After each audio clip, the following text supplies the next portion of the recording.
Ito yung Christmas talong at ito yung book 3. Happy New Year! Alas-tres na nga pala ng madaling araw. Naalala ko bago pala matapos last year, last day, may nagpadala sa akin ng package. So nakalimutan kong buksan. So since tapos naman na ang mga holidays and celebration and all, at may time na tayo magbukas, buksan na natin, unbox natin to, mabilisan lang.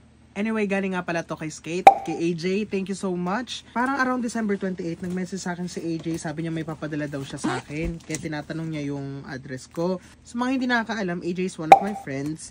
And nag-judge ako kasama ni na Benedict Cua sa multiserian niya last year. So, as a token of appreciation, nagpadala siya nito.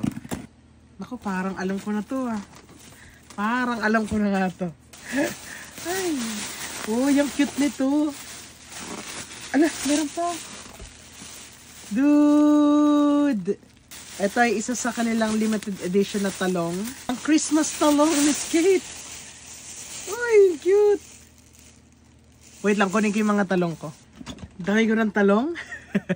Christmas talong. Dami ko ng talong. Ito yung Conquest talong. Tapos ito yung original talong. Wala ako nung unbox. Yung orange. Wala din ako ng shiny talong. At saka yung pink. Wait, thank you, Skate. Thank you, AJ. May bago na akong cuddle buddy ulit. And, ito, sabi niya, "Hi Hans, thank you for being part ng judges sa Multiserie Fun Art Contest nitong 2023 from AJ." Binigyan niya ako ng book 3 ng Skate Comics. Saan ko? ASMR. Sorry.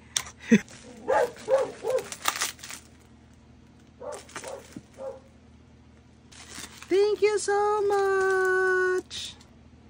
Alam nyo ba, bumili ako ng book 1 and book 2 ni AJ nito. Natapos ko agad, parang wala pa atong 30 minutes or 1 hour. O diba, dapat sinusuportahan natin yung mga friends natin. No? Ito yung book 1 and book 2 niya. Tapos ito yung book 3. Thank you! Plano ko na talagang bumili nito. Pagka pumunta ako sa con. So, hindi ko na kailangan bumili. Binigyan na ako. Thank you so much, AJ. Ito yung Christmas talong. At ito yung book 3. Thank you so much, AJ. Thank you so much, Skate. Feeling ko magkakaroon na rin ako ng karakter dito. Uy! Baka naman. Thank you.